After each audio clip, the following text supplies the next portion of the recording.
Ayan, kitang-kita niyo po, ang lakas po ng ulan. Dito po yan sa may bandang Mapran po yan. Yan, sa may Rumorosa po yan. Ganyan po, kataas ang baha. Lubog po yung mga tricycle. Hirap na hirap po yung mga tricycle na ayan, hirap na hirap po sila magpaandar. Sa gitna kasi po, lubog na sila. Tingnan nyo po, ayan. Para na pong dagat-dagatan ang harapan po ng Rumorosa. Yan, yung kaibigan, mag-iingat po. Huwag na po tayong tumuloy sa ating mga lakad. At baka kayo ay may stranded sa gitna ng baha. Tingnan nyo po yung tricycle na yan. Tingnan nyo po, lubog na lubog. Lubog na lubog sila. Ayan, may isang tricycle na nagtatry na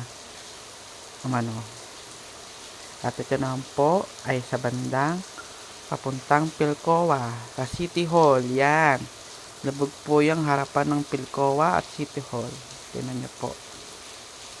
Yan pong binabaybay ay gitna ng kalsada. Yan, malapit po sa island. Pero magkaganon pa man, tingnan mo, walang kasasakyan, kukonti lang. Walang gaanong jeep at wala ding gaanong bus.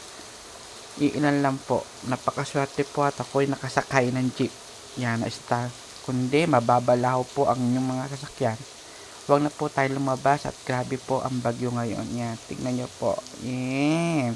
Papunta po tayo ng MRT at papuntang Makati. Yan. Tingnan nyo po, yan.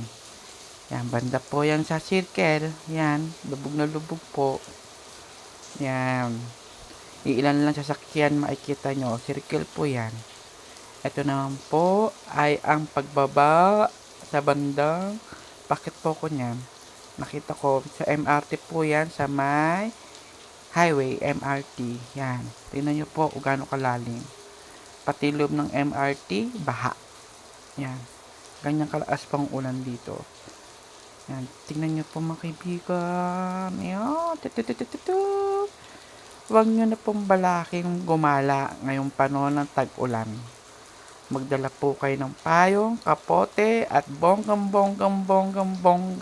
pampalit ng inyong damit. Huwag na po kayo magpantalon at mababasa lamang po pantalon ninyo. Magdala po kayo ng extra tsinelas at huwag na ay magsapatos at kayo mababasa lamang. Tingnan nyo po, sa sobrang ginaw, nakatulog na ibang pasahero.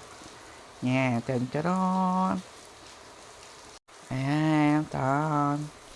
Sige po, hanggang sa susunod po, ito po ang inyong lingkod. Uli ay magbabalik sa pag-report. Thank you po, salamat.